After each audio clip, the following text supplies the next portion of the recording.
Por causa da cor de sua pele, ela foi chamada de erro pela mulher que mais devia acolhê-la. Mas no dia em que essa mesma mulher precisou lutar pela vida, só Amanda teve coragem de estender a mão. Uma história sobre orgulho, amor e o tipo de perdão que não se aprende nos livros, se vive na pele. Dizem que Clarice nunca levanta a voz, mas consegue destruir uma pessoa com um sorriso. No dia em que conheceu Amanda, bastou um olhar. O salão estava cheio de cristais e garçons, mas o silêncio entre as duas foi o que mais brilhou. Era como se Amanda não estivesse ali, ou pior, como se estivesse no lugar errado. E isso, Clarice fez questão de deixar claro, com a elegância de quem usa palavras como veneno em taças de champanhe. Como se combate algo que não grita, mas fere? E como se responde a um preconceito que nunca é dito em voz alta, mas que está em cada gesto, em cada ausência, em cada não foi nada depois de uma ofensa disfarçada? A resposta é dura, mas simples. O racismo velado existe, e é ainda mais cruel porque se esconde sob o verniz da civilidade. Ele finge gentileza, mas pune com frieza. Amanda sabia disso. Sentiu na pele quando foi apresentada como a enfermeira do meu filho, mesmo sendo noiva dele. Sentiu quando Clarice sorria para os outros e a ignorava nas fotos de família. Sentiu quando todos brindavam, menos ela. Não havia gritos, não havia escândalo. Mas havia exclusão. E isso doía tanto quanto um tapa. Amanda, porém, não era mulher de abaixar os olhos. Crescida num bairro onde respeito se conquistava com postura e coragem, ela sabia exatamente o que Clarice tentava fazer, e se recusava a ceder. Não por orgulho, mas por dignidade. Para cada frase doce com espinho, ela respondia com firmeza e calma. Não era guerra declarada, mas era uma guerra. E Amanda, mesmo ferida por dentro, seguia em pé, olhando no olho da mulher que queria apagá-la da história da família. O que Clarice não sabia, ainda, é que Amanda tinha algo que dinheiro nenhum podia comprar: raiz. E raízes, quando crescem em solo de dor, aprendem a romper até o mármore mais nobre. Amanda aprendeu a andar rápido, falar firme e não se desculpar por existir. Cresceu numa rua onde o ônibus atrasava, o pão chegava quente só de vez em quando e a luz caía mais do que devia. A mãe, Dona Ruth, era técnica de enfermagem em um hospital público, e o pai, seu Elias, servente de pedreiro que chegava em casa com os ombros vencidos pelo cimento. Mas nenhuma dessas ausências, de tempo, de conforto, de oportunidade, foi capaz de impedir que Amanda crescesse com algo que muita gente rica jamais teve: afeto e base. Era a mais velha de 3 irmãs. Acordava antes das 6, preparava o café, ajeitava os cadernos, lia no ônibus lotado. Na escola, era a primeira a levantar a mão e a última a sair da biblioteca. Não porque queria ser a melhor, mas porque sabia que era isso ou nada. Quando tinha 16, a mãe adoeceu. Amanda pegou o jaleco da mãe emprestado e arrumou um estágio voluntário como auxiliar numa clínica comunitária, só para ajudar em casa com o básico. Ali, descobriu que sabia cuidar, sabia escutar, e tinha uma presença que acalmava até o mais desesperado. Ganhou respeito, ganhou propósito. Mas a vida não aliviou. O pai faleceu num acidente de obra quando ela ainda nem tinha feito 18. A dor apertou, mas Amanda não parou. Conseguiu uma bolsa integral para a faculdade de enfermagem, virou monitora, vendia doces na hora do almoço, dava aula de reforço à noite. Teve vergonha, sim, muitas vezes. Mas abaixar a cabeça nunca foi opção. Ela sorria, mesmo cansada. Chorava, mas seguia. Era assim que vivia. Foi no 3º ano da faculdade que conheceu Felipe. Diferente de tudo que ela esperava, ele era doce, atento e parecia genuinamente encantado com tudo que Amanda era. Eles se conheceram num evento de voluntariado, onde Amanda organizava a ala de triagem. Felipe apareceu com uma camiseta branca e ideias boas demais para quem nunca havia pisado num hospital público. Ela debochou, ele riu, e assim a conversa deslanchou. Começaram devagar, com cafés, trocas de mensagem e piadas no meio da correria. Quando se deram conta, já era difícil pensar um no outro como só amizade. O que Amanda não sabia, ou talvez soubesse no fundo, é que amar Felipe significava entrar num mundo que não tinha sido feito para ela. A primeira vez que foi na casa dele, sentiu. Não foi o tamanho da mansão, nem os talheres dourados. Foi o olhar da empregada que hesitou em abrir o portão, como se ela tivesse se perdido. Foi o silêncio desconfortável quando ela contou que a mãe ainda morava na mesma casinha de 2 cômodos. Foi o aperto no peito quando viu Clarice pela primeira vez, toda de branco, como se o mundo precisasse seguir um código de pureza que Amanda nunca tinha assinado.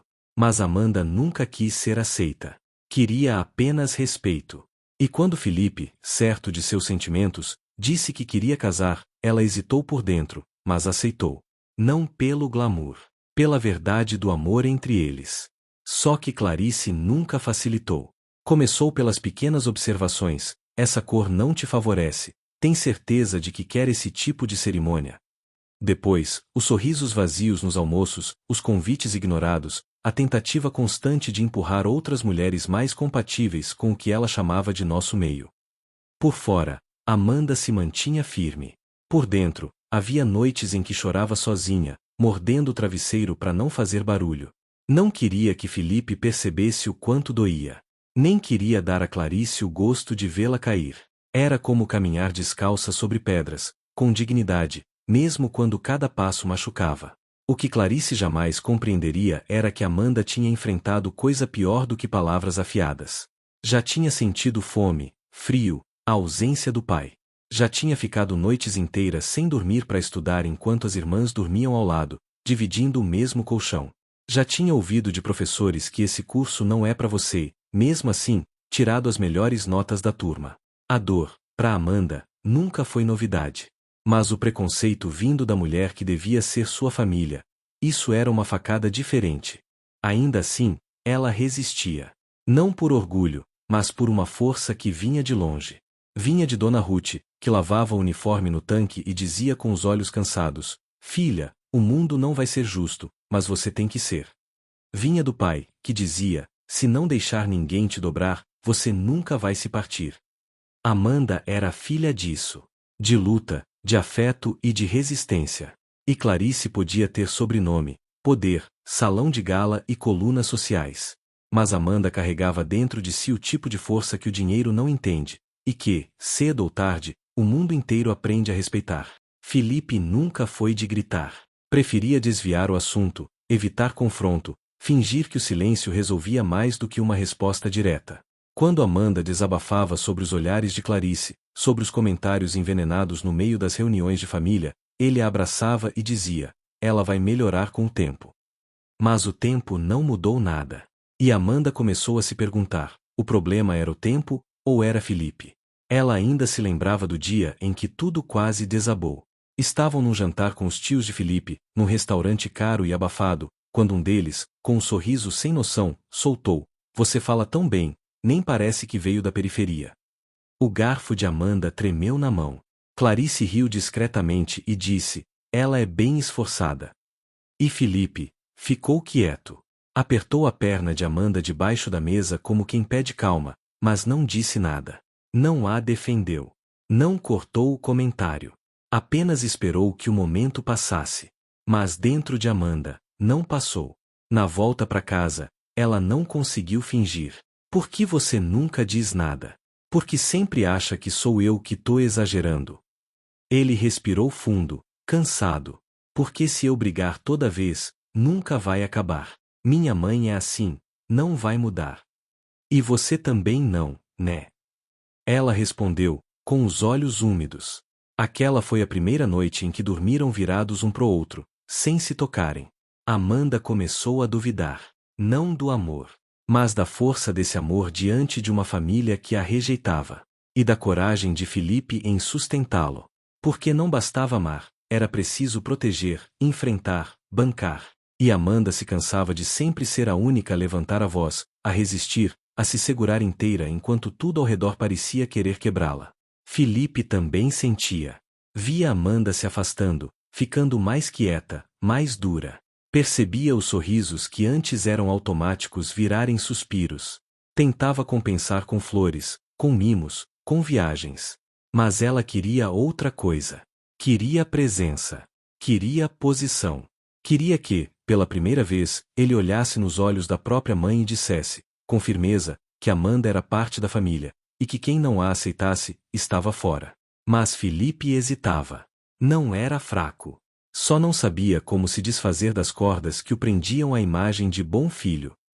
Sempre fora o orgulho de Clarice, formado em medicina, educado, bem-sucedido. E, no fundo, tinha medo de decepcioná-la. Clarice o manipulava com sutileza, fazia-se de vítima, soltava frases como "eu só quero o melhor para você, ela não te acompanha, isso vai te prejudicar". Jogava a culpa sem levantar a voz. E Felipe, mesmo sem querer, absorvia aquilo. Amanda enxergava isso tudo. E doía ver o homem que ela amava se curvar à sombra da própria mãe. Mas não desistia. Sabia que Felipe a amava. Era nos pequenos gestos que ela via, quando ele apertava sua mão escondido em reuniões desconfortáveis, quando olhava para ela no meio da sala como se o mundo todo desaparecesse.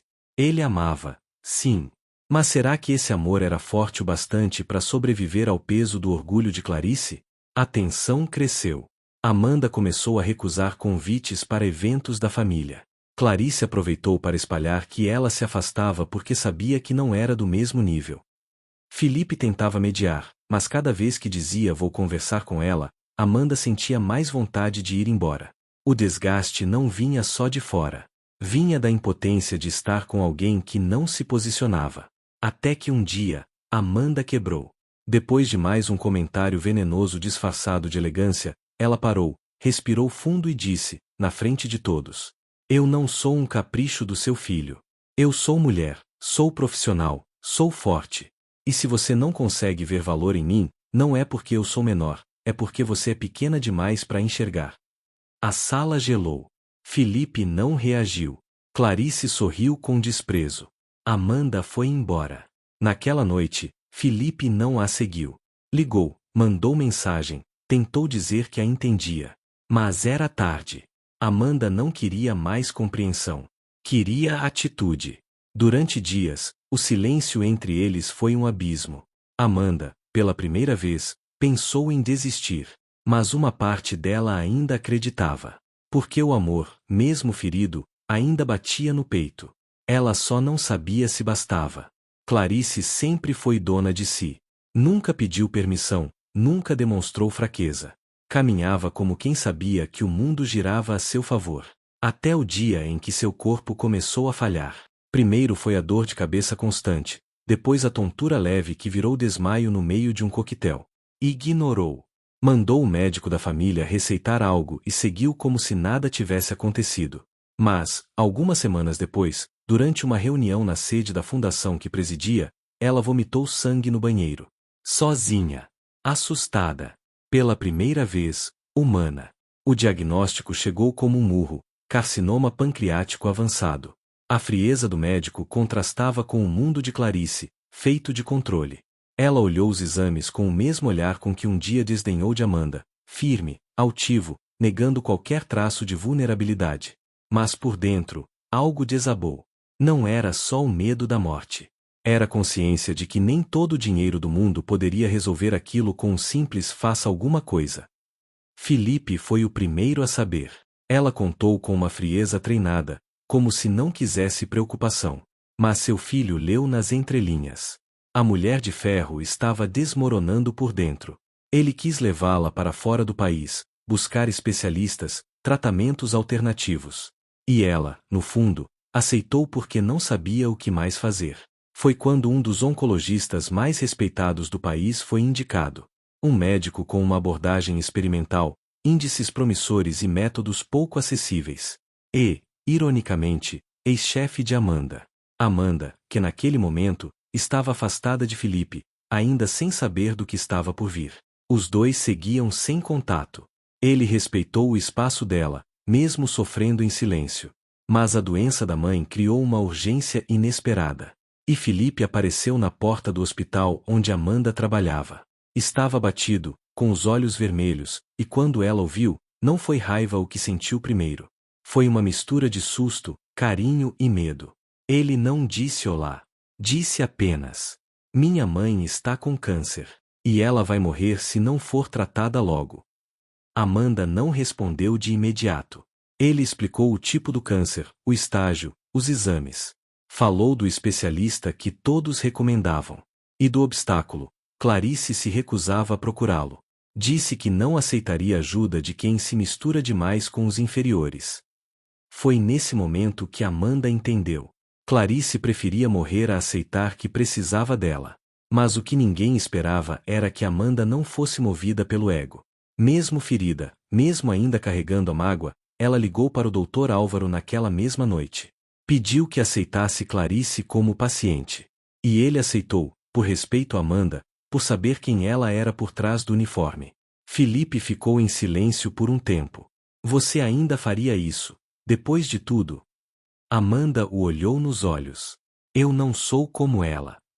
Clarice foi internada uma semana depois. Estava visivelmente mais fraca, com o rosto pálido e os olhos fundos.